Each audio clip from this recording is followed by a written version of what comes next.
જમાવટ છે.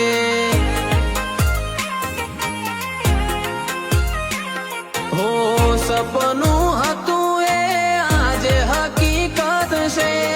તારા લીધે મને ચો કોઈ દિક્કત છે. તું દયા કરીને આજે મારી કિંમત છે. આપણું કરે કોઈ આપણું રે ના થાય. એક હાથે તાળી ના વાગે મન મેળે રે જીવાય. આપણું કરે કોઈ